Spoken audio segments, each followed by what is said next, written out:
Bonjour, aujourd'hui on commence la section 3. Alors ici on va commencer à faire de la cinématique, ce qui est l'étude du mouvement. Donc dans les sections 1 et 2, on a travaillé pour comprendre qu'est-ce qui cause les accélérations qui vont affecter le mouvement ou qu'est-ce qui se produit au niveau des forces lorsqu'il n'y a pas d'accélération.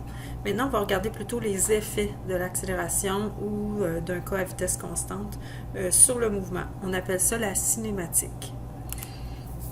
On va commencer ici par regarder, s'intéresser à comment se comporte la position d'un objet en fonction du temps lorsqu'il se déplace en ligne droite, s'il va avoir une accélération.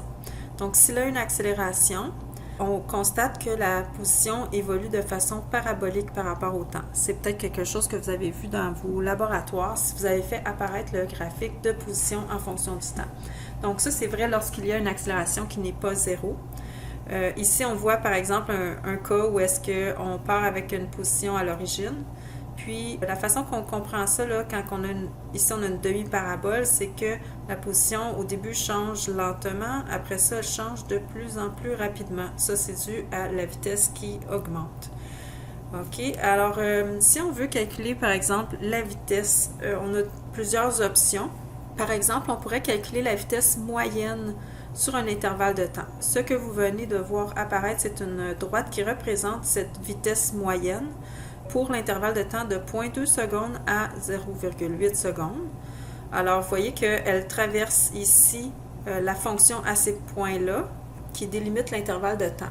Ça trace une séquente de notre fonction. Donc, la pente de cette séquente-là correspond ici à la variation du paramètre qui est vertical. Dans notre cas, c'est delta x parce qu'on parle ici de la position sur l'axe vertical, divisé par la variation sur l'axe horizontal, parce qu'ici, notre axe horizontal, c'est le temps. Fait que delta x sur delta t, vous reconnaissez ici l'équation pour calculer une vitesse lorsque la vitesse est constante. Mais si la vitesse n'est pas constante, à ce moment-là, ce que ça va nous calculer, cette équation-là, c'est non pas la vitesse à un moment particulier, mais une moyenne sur la vitesse dans un intervalle de temps. Maintenant, si on veut la vitesse à un instant particulier, qu'on appelle la vitesse instantanée, là, il va plutôt falloir aller chercher un point d'un temps précis. Ici, on est allé s'intéresser au temps 0,5 secondes. On a fait passer une tangente à la fonction à ce moment-là. Donc, vous voyez ici par la droite qui est verte. Donc, si on va calculer la pente de cette tangente-là, on va obtenir la vitesse instantanée au moment 0,5 secondes.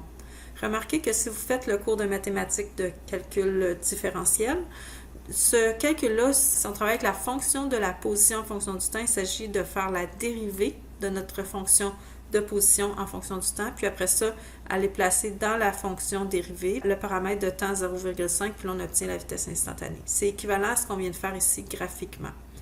Maintenant, je veux vous faire remarquer quelque chose, c'est que voyez-vous que les deux pentes ici sont vraiment identiques.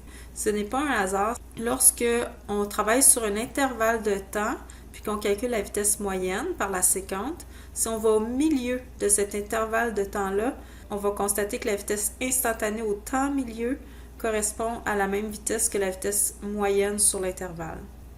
Je résume, la vitesse instantanée au milieu d'un intervalle de temps, milieu, je parle ici de la mi-temps de l'intervalle de temps, bien, ça va être égal à la vitesse moyenne sur l'intervalle complet. C'est quelque chose qu'on va entre autres vérifier dans le laboratoire 6. Maintenant, si on regarde le graphique plutôt de la vitesse en fonction du temps lorsqu'une accélération est présente, une accélération ici de type qui va faire varier la grandeur de la vitesse, là, bien sûr. On ne parle pas ici d'une accélération centripète. Alors, la vitesse ici, j'ai un exemple où est-ce que sa valeur positive augmente avec le temps. Remarquez que le signe de la vitesse, ça indique la direction dans laquelle l'objet se déplace. Fait qu'ici, une vitesse positive, ce serait une vitesse, l'objet se déplacerait dans la direction de l'axe positif. Donc, c'est une droite ici. La vitesse, lorsqu'elle varie en fonction du temps sous l'effet d'une accélération, on obtient une droite. Donc, la vitesse change, mais de façon constante. Ça veut dire que l'accélération est constante. Si on veut calculer cette accélération-là, on l'a vu encore en laboratoire, on peut aller chercher la pente du graphique de la vitesse en fonction du temps. Ici, la pente, si on veut calculer, disons, en utilisant une paire de points dans notre graphique. On peut faire ici simplement la variation sur l'axe vertical divisé par la variation sur l'axe horizontal. Mais attention, ici, ce n'est pas un Y et un X, c'est vraiment la variation sur la vitesse, car c'est celle-là qui est le paramètre à la verticale, divisé par la variation sur le temps, qui est le paramètre à l'horizontale. Le symbole, là, le delta, qui est un petit triangle ici, c'est la lettre D majuscule grecque. Là, ça veut toujours dire une variation du paramètre. Fait que variation de V, c'est simplement, ça veut dire la valeur finale de V moins la valeur initiale de V sur l'intervalle. Puis pour le même intervalle, on va aller faire le temps final moins le temps initial pour obtenir la variation sur le temps ou l'intervalle de temps. Une autre chose qu'on peut aller chercher comme information sur un graphique de la vitesse en fonction du temps, ici, je vous arrive probablement avec quelque chose que vous n'avez jamais utilisé, là, c'est qu'on peut aller chercher le déplacement. Donc, déplacement, ça correspond à la variation de la position, delta x. Ça se calcule en faisant l'aire sous la droite de notre fonction de vitesse en fonction du temps. Ça vient des informations que vous allez apprendre dans le cours d'intégrale, le deuxième cours de mathématiques du cheminement en sciences de nature. Mais on n'a pas besoin de faire de calcul intégral lorsque notre fonction est une droite, parce que à ce moment-là, le calcul d'aire est simple. Donc, on voit ici, par exemple, si on veut aller rejoindre notre axe du temps, la section qui est orange, mais ce serait un trapèze. On pourrait aussi décomposer notre trapèze en deux morceaux, l'aire du triangle plus l'aire du rectangle qui est en dessous. Donc, c'est au choix. On parle d'un calcul d'aire ici, mais qui ne va pas donner une surface. Okay? C'est un truc qui vient des mathématiques. C'est que, par exemple, si on calcule une aire, on va toujours faire une hauteur fois un paramètre à l'horizontale. Donc, ici, ça va revenir à faire des mètres par seconde. Ils vont être multipliés par des unités de temps. Puis, ça, si on fait mètres par seconde fois du temps, ça donne des mètres, ça annule les secondes. Donc, ce n'est pas un calcul d'aire qui va donner des mètres carrés du tout. Là. Ça ne représente pas une surface physiquement, ça représente le déplacement en mètres. Fait que c'est simplement une espèce d'astuce là, qu'on apprend pour aller chercher des informations à partir de nos graphiques. Remarquez que si je reviens au graphique précédent, là, celui de la position en fonction du temps, là, sur ce graphique-là, si on voulait trouver le déplacement, on ferait simplement aller lire la position finale, elle est quoi? Puis on va soustraire à celle-là la position initiale, quelle est sa valeur. OK? Donc, juste x final moins x initial. Mais avec un graphique de vitesse en fonction du temps, on ne peut pas aller faire ça. On passe par le calcul de l'aire. Remarquez aussi que l'expression dit l'aire sous la droite. J'ai mis le sous en guillemets parce que si notre fonction est dans les négatifs, en fait, ce qu'on va faire, c'est qu'on va aller chercher l'aire par-dessus. On doit aller chercher l'aire sur notre intervalle de temps, comme par exemple, si on va de 0,2 c'est un peu à croche, là, mais approximativement de 0,2 à 0,8 secondes. Mais là, on veut aller rejoindre l'axe du temps. Donc, si notre fonction est en dessous, l'aire va se trouver par-dessus en rejoignant jusqu'à l'axe du temps qui est au-dessus d'elle. On va faire des exercices tantôt, des exemples pour vous montrer comment travailler avec ça. À partir de ce qu'on vient de voir, on peut élaborer 4 équations qu'on va se servir toujours pour les mouvements rectilignes uniformément accélérés. Je n'avais pas expliqué l'abréviation tantôt, mais vous l'avez probablement déjà vu au secondaire. Donc, MRUA, ça vaut pour mouvement rectiligne uniformément accéléré. Donc, uniformément accéléré, ça veut dire que pendant qu'on l'observe, l'accélération ne varie pas. Donc, on a vu que le graphique de la vitesse en fonction du temps, ce serait une droite. Bien, à partir de ce graphique-là, on peut définir que de façon générale, on peut calculer l'accélération à partir de la pente. La façon d'écrire cette équation-là, il y en a différentes. On l'a vu tantôt comme A, l'accélération serait simplement la variation de la vitesse par rapport au temps. Ici, j'ai mis X, mais bien sûr, on pourrait parler d'un axe Y. C'est rectiligne, mais ça peut être selon l'axe qui nous intéresse. J'ai mis X juste par défaut. Remarquez que l'équation ici à droite, si on décortique dans cette équation-là que le numérateur c'est V final moins V initial et qu'on isole le V final, on obtient l'équation qui est écrite plus à gauche. Donc, il s'agit de la même équation. Vous l'avez peut-être déjà plus tôt utilisée de cette façon-là, vitesse finale égale la vitesse initiale plus l'accélération fois le temps. Remarquez qu'ici, les signes vont être importants. C'est pour ça que j'ai mis les symboles de composantes, là, vitesse finale en X, vitesse initiale en X, accélération en X. Si les paramètres pointent vers les X négatifs, ça va être important d'en tenir compte avec le signe dans nos calculs. Une autre équation qu'on peut aller dériver de ce graphique-là, c'est, on l'a dit tantôt, l'aire du trapèze correspond au déplacement. Si on traduit ça ici par rapport à notre graphique, ça va donner la formule qui vient d'apparaître. Alors, on a delta x, le déplacement, va être égal à, ça c'est la formule de l'aire d'un trapèze, une demi fois, entre parenthèses, la petite base plus la grande base, multiplié en fermant la parenthèse par la hauteur. Ici, notre trapèze est couché, là, donc la hauteur, c'est le delta t sur l'axe qui est horizontal. La petite base, c'est la vitesse initiale et la grande base, c'est la vitesse finale. Donc, vous voyez, c'est l'aire du trapèze. Ensuite, on peut faire un peu d'algèbre en combinant les équations de l'accélération et de celles du déplacement, puis remodifier la position des paramètres pour aller obtenir l'équation que je viens de faire apparaître, qui est l'équation de la parabole de la position par rapport au temps. Donc ça, c'est finalement la fonction qu'on voyait sur le premier graphique que je vous ai présenté tantôt. C'est une autre équation qui va souvent nous être utile. Remarquez que jusqu'à maintenant, là, on a une variété de paramètres qui est différente dans chacune de ces équations-là. Par exemple, la dernière qui vient d'apparaître ne comporte pas la vitesse finale. Fait que ça va être avantageux d'utiliser celle-là si la vitesse finale ne nous est pas fournie, puis qu'on ne la cherche pas non plus. Si on se concentre sur l'équation qui est dans le milieu, elle n'a pas l'accélération dedans. Ça ne veut pas dire que ça n'accélère pas, OK? Parce qu'on peut tenir compte de l'accélération en ayant une vitesse initiale et finale différente. Donc, si on ne veut pas travailler avec l'accélération parce qu'elle n'est pas connue, puis on ne la cherche pas, on va plutôt prendre cette équation-là. Donc, vous voyez, à partir de ça, on a déjà une bonne variété de possibilités au niveau des analyses, mais on va ajouter une quatrième équation pour vraiment compléter notre série d'équations. OK? Il s'agit de la dernière qui vient d'apparaître avec les vitesses au carré dedans. L'avantage de celle-là, c'est si on ne veut pas travailler avec le paramètre de l'intervalle de temps. Si notre intervalle de temps est inconnu, on a les autres informations, mais pas celle-là. À ce moment-là, on peut travailler avec l'équation 3i qui vient d'apparaître, si on ne cherche pas le temps, bien sûr. Avant de faire quelques exemples avec vous, donc, je veux préciser quelques éléments. On a parlé de déplacement tantôt. J'ai mentionné que le déplacement delta x correspond à la position finale moins la position initiale. Mais il existe aussi une autre façon d'aller calculer un déplacement, c'est par exemple si on nous fournit quelques petits déplacements successifs, alors à ce moment-là, si on tient compte des signes de chacun de ces déplacements-là, on peut les additionner pour aller trouver le déplacement résultant ou total. OK?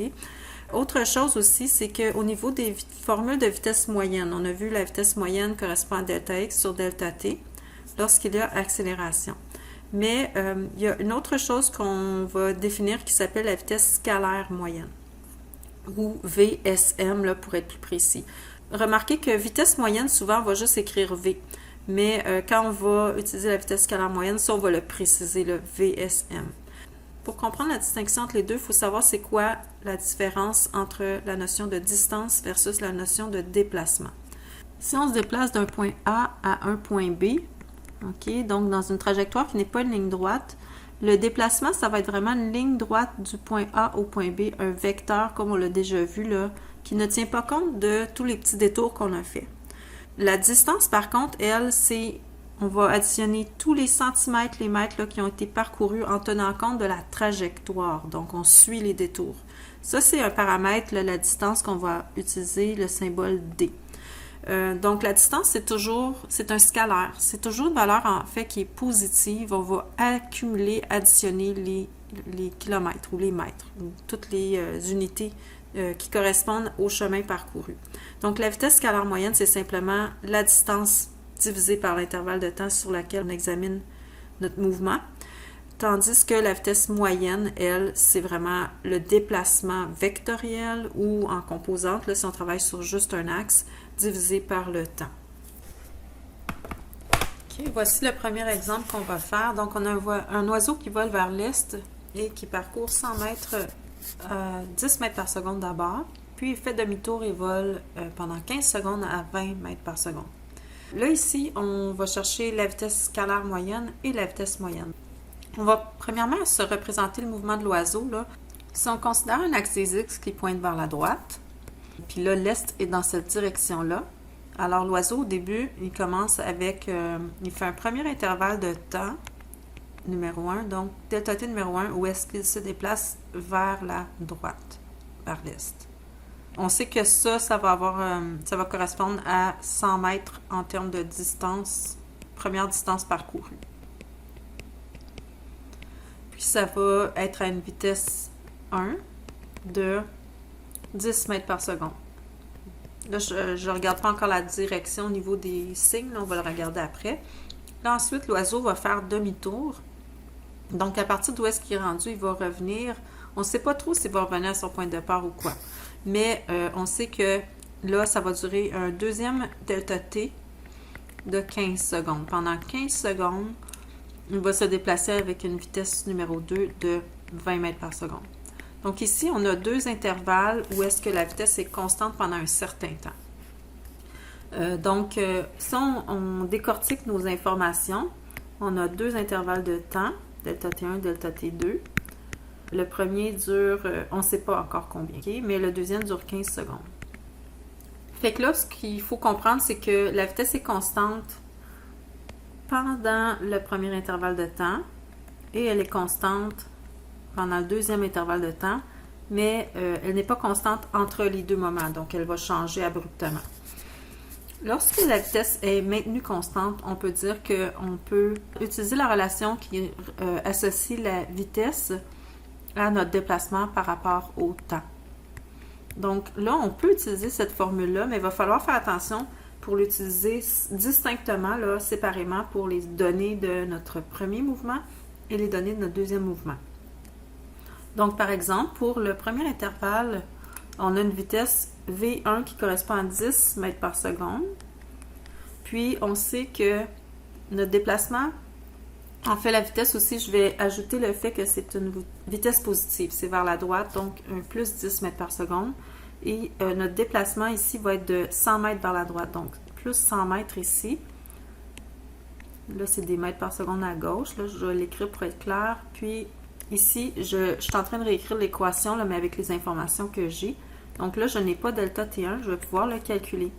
Delta T1, on obtient que ça va être 100 divisé par 10, donc 10 secondes. Ça dure 10 secondes, le mouvement de l'oiseau vers la droite. Il nous manque aussi une information qu'on va pouvoir trouver un peu de la même façon pour le retour. Parce que là, cette fois, c'est le déplacement qu'on n'a pas. Fait que si on considère que le retour se fait avec une vitesse de composante négative, donc moins 20 mètres par seconde, et on ne connaît pas notre déplacement numéro 2, on va le calculer si on sait que ça dure 15 secondes. Donc, on va multiplier ici moins 20 par 15, et on va obtenir ici que notre second déplacement est moins 300 mètres. Donc, un déplacement vers la gauche de 300 mètres. Là, on a toutes les informations maintenant qui vont nous permettre de répondre aux questions. Donc, pour la lettre A, on demande quelle est la vitesse scalaire moyenne. Vitesse scalaire moyenne, on doit faire la distance parcourue sur l'intervalle de temps. Ici, quand on demande sans préciser d'intervalle, on parle du mouvement complet. Donc, le temps, ça va être le temps complet, là, le 10 secondes suivi du 15 secondes. Ici, ce qu'on a, c'est qu'on a deux intervalles de temps. Donc, on va devoir les additionner entre eux. Okay? Fait que vitesse scalaire moyenne, ça va être égal à notre distance parcourue sur notre 10 secondes plus notre 15 secondes. Maintenant, quelle est la distance parcourue? La distance parcourue, là, on ne doit pas tenir compte de la direction. Donc, on sait que d'abord, on a fait 100 mètres. Fait que c'est en valeur absolue. On ajoute à ça les 300 mètres qui ont été faits ensuite. Puis on divise par le temps total qui est de 25 secondes. Donc là, voilà, on va obtenir la vitesse scalaire moyenne. Ça nous donne 16 mètres par seconde. Remarquez que c'est un paramètre qui devrait toujours être positif parce que le temps ne peut pas être négatif, puis la distance non plus. Maintenant, en B, on veut plutôt la vitesse moyenne sur tout l'intervalle.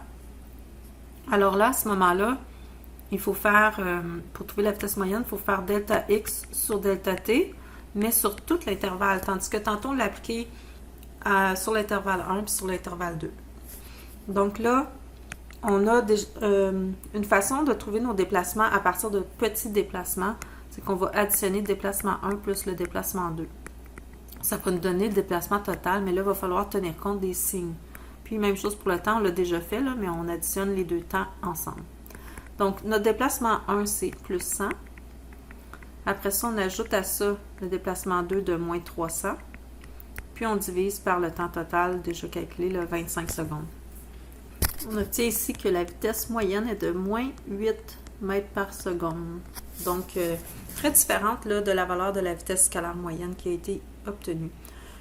Puis là, la vitesse moyenne, elle, peut être négative. Ici, ça nous dit que globalement, il est allé plus vers la gauche que vers la droite.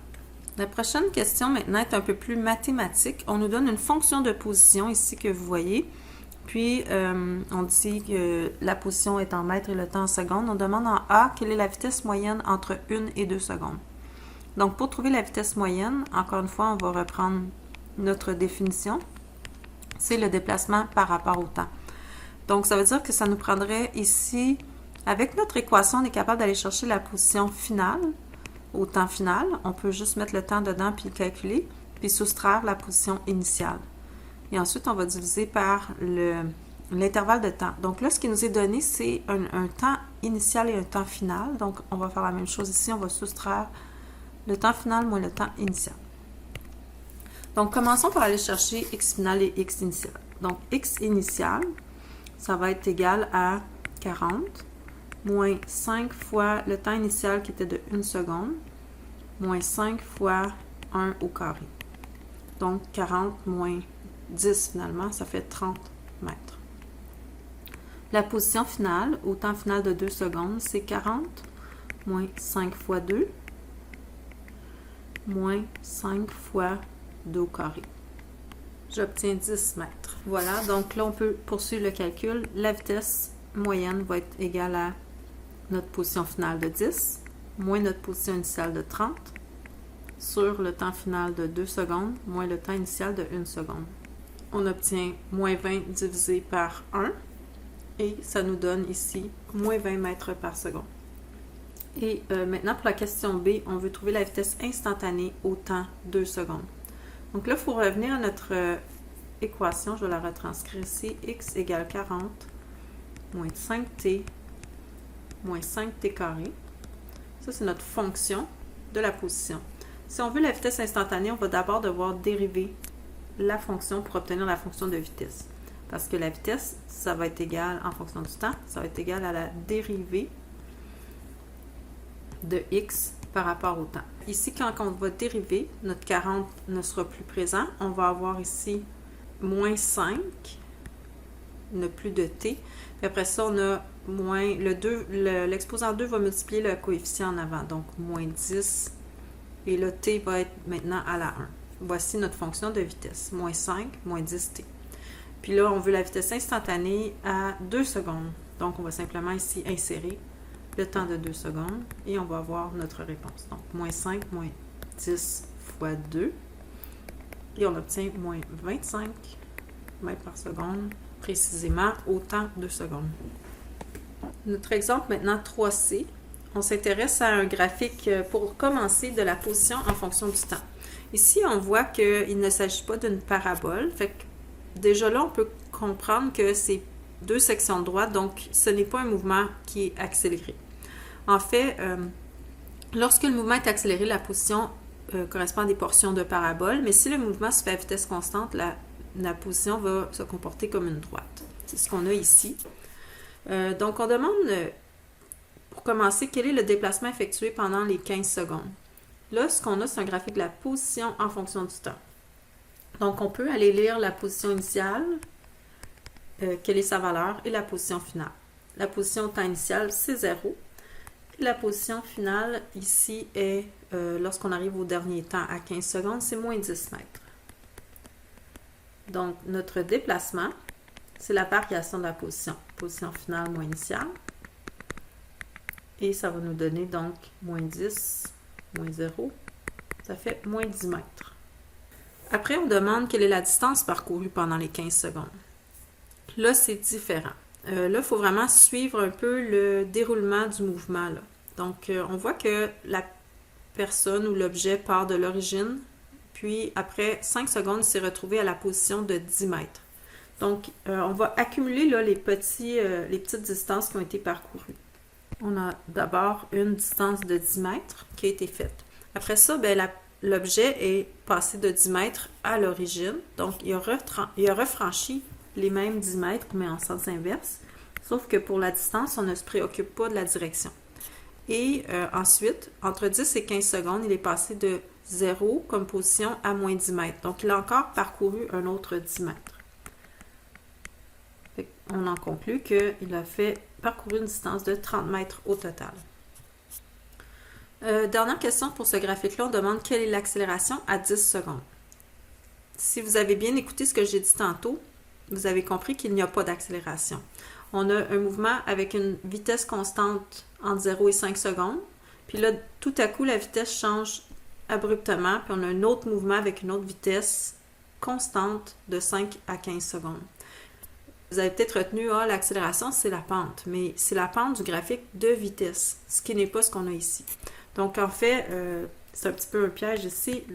L'accélération est de 0 à 10 secondes. Maintenant, on a la même fonction en apparence, là, sauf que vous remarquez ici que l'axe a changé. On parle maintenant d'une fonction de vitesse en fonction du temps. Donc, on va devoir changer notre interprétation ici. Fait que là, si on pose les mêmes questions, quel est le déplacement effectué pendant les 15 secondes?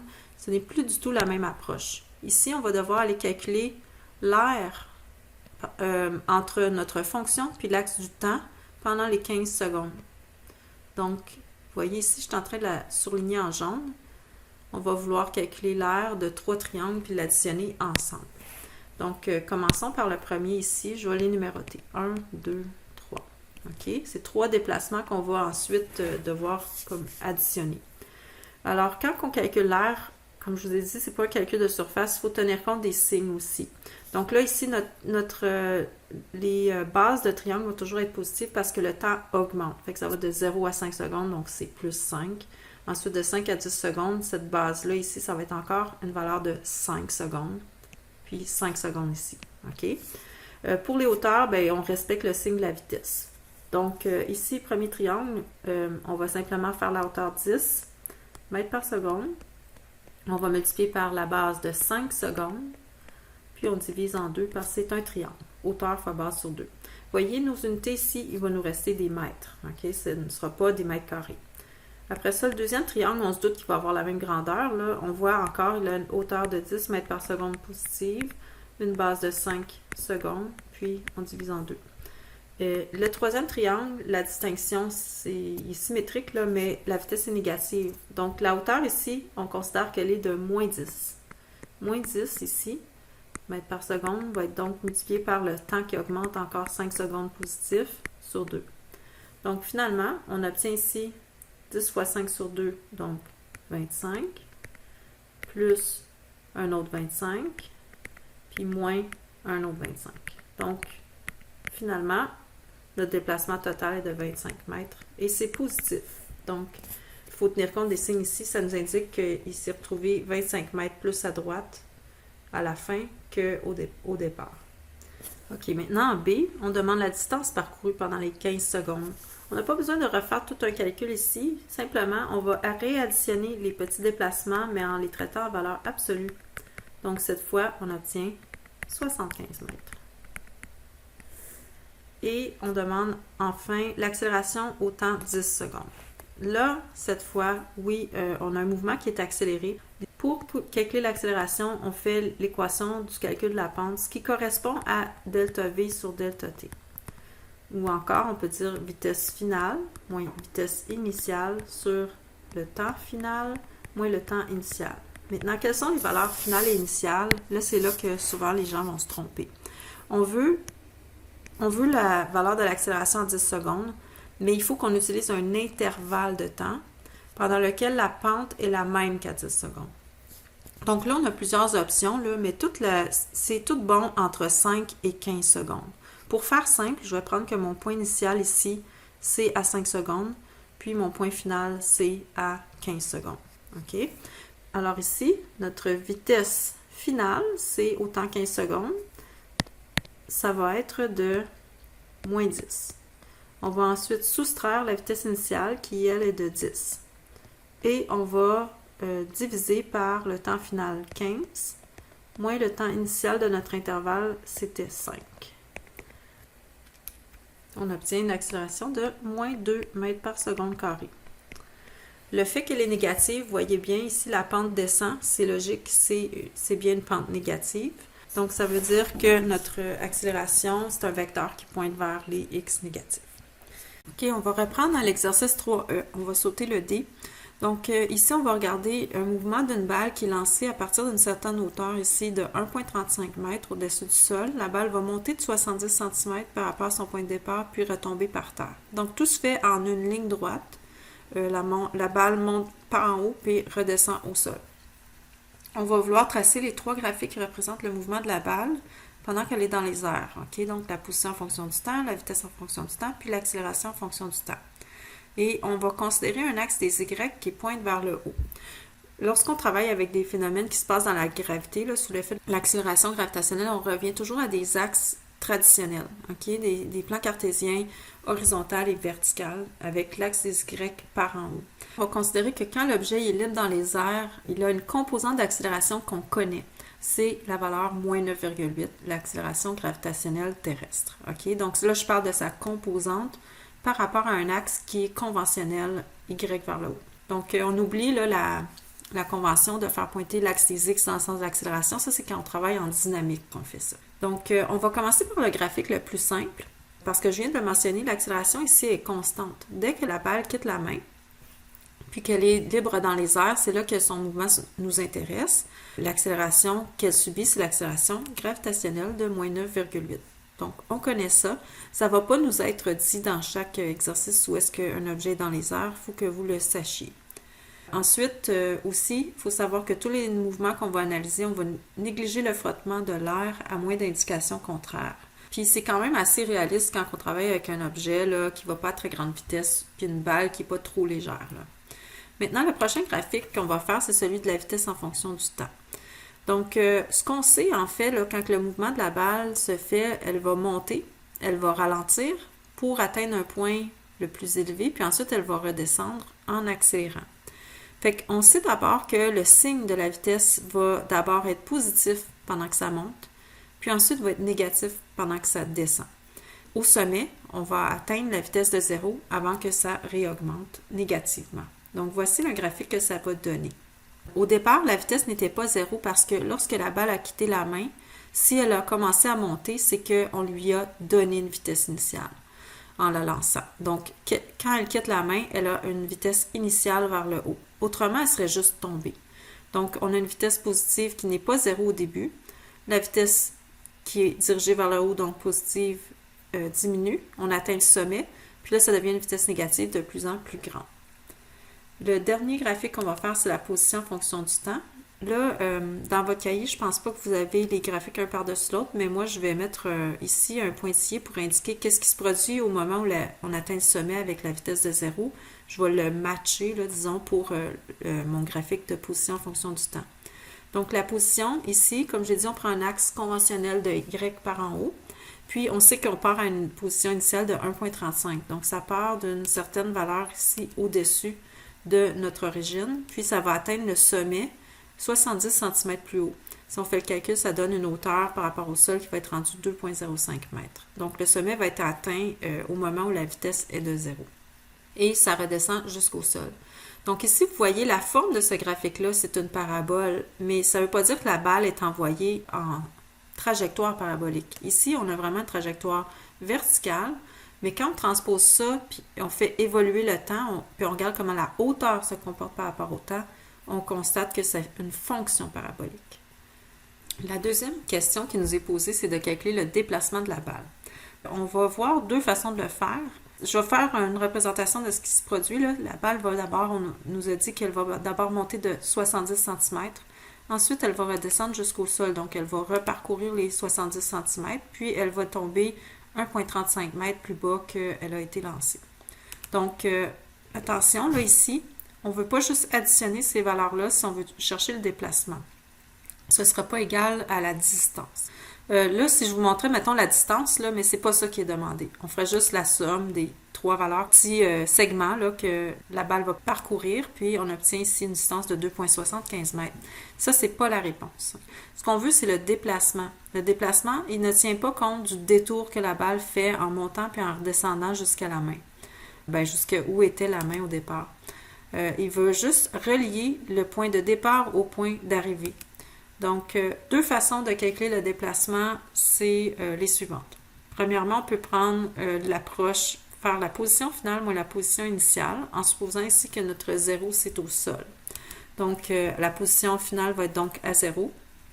Et on soustrait la position initiale de 1,35. Fait qu'on voit que la balle, du point de départ au point d'arrivée, a descendu de 1,35 mètres, d'où le négatif.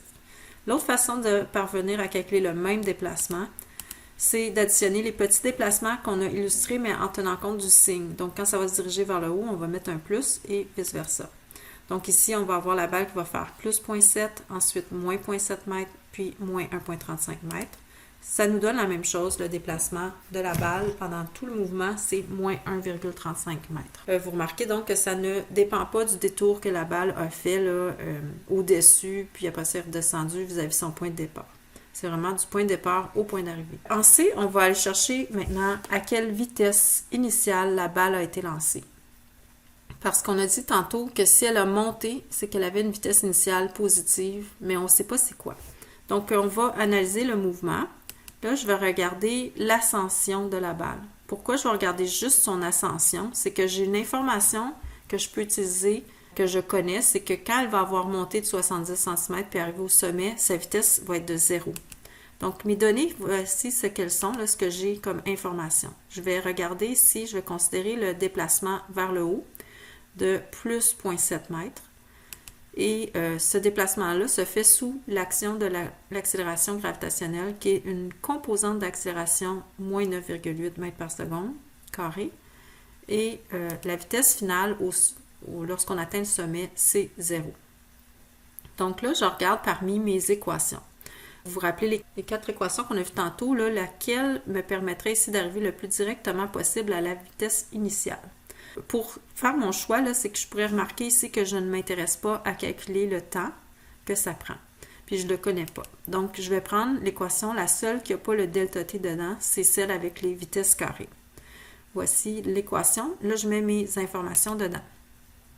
Alors, une fois toutes les informations insérées dans l'équation, je dois simplement isoler la vitesse initiale en faisant la racine carrée.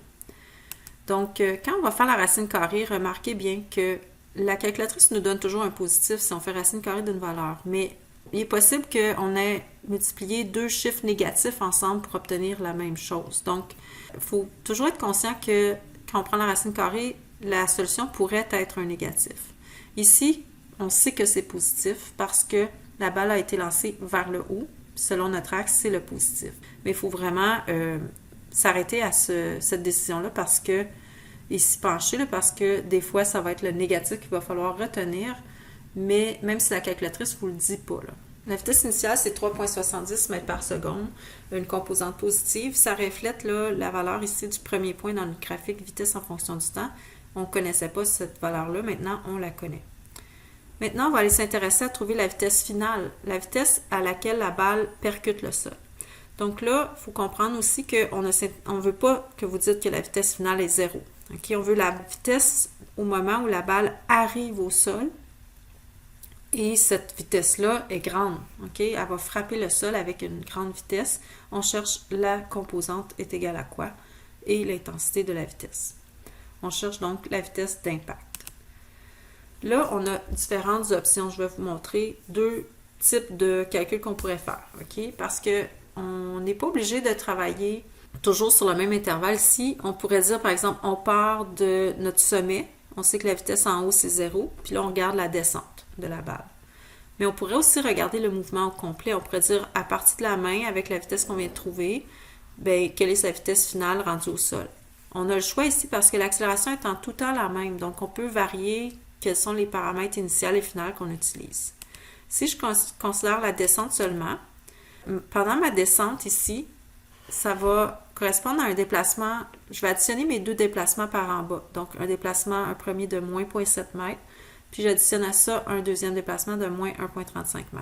Donc, en tout, le déplacement total en descendant, c'est moins 2,05 m. Ça se fait avec l'accélération gravitationnelle. On sait que la composante d'accélération est moins 9,8 et la vitesse initiale, quand c'est parti d'en haut, c'était 0. Là, je peux prendre la même équation que je viens d'utiliser parce que, encore une fois, je ne m'intéresse pas au temps. Je veux trouver la vitesse finale sans passer par le temps. Et j'insère mes valeurs dedans. Là, je vais prendre la racine carrée d'un chiffre. Encore une fois, ça veut dire que je vais avoir comme possibilité plus ou moins la valeur que la calculatrice va me donner. Okay? La calculatrice, ça me donne 6,33, mais je sais que ça aurait pu être moins 6,33 fois moins 6,33 qui aurait donné le chiffre. Donc, quand j'ai pris la racine carrée, ça peut être le négatif aussi. Là, il faut regarder, la balle, lorsqu'elle arrive, elle se dirige vers le bas lorsqu'elle arrive au sol. Donc, c'est une direction qui est négative par rapport à notre axe conventionnel. Donc, on va retenir ici la solution avec le signe négatif. La bonne réponse, donc, pour la composante de vitesse, c'est une vitesse finale en Y de moins 6,33 mètres par seconde. Ça, c'est le point à la fin du graphique qui était une vitesse négative, là on pouvait le voir. Maintenant, je vous montre, on aurait pu prendre tout le mouvement. Au lieu de partir du sommet, on pourrait partir de quand la balle a été lancée. On sait à ce moment-là que du point de départ où elle a été lancée jusqu'au sol, on a déjà calculé le déplacement complet. C'était moins 1,35 m, c'était la réponse en B. Ça aussi, ça se faisait en tout temps que la balle monte ou descende, c'est quand même l'accélération de moins 9,8. Puis, ce qui va changer ici, une autre chose qui va changer ici, c'est la vitesse initiale. Lorsqu'on regarde à partir du moment où elle a été lancée, la vitesse initiale était de 3,70 mètres par seconde. Donc, ce qui est important ici, c'est que votre déplacement corresponde à la bonne vitesse initiale. Fait que le calcul va être très similaire. On met ça dans la même équation. Puis, on va trouver la même réponse. OK? Donc, encore une fois, on a l'option de plus ou moins 6,33. On retient que la bonne solution, c'est moins 6,33 quand la balle se dirigeait vers le bas. Donc voilà, ça va être tout pour aujourd'hui. On se revoit au prochain cours pour la suite. Au revoir.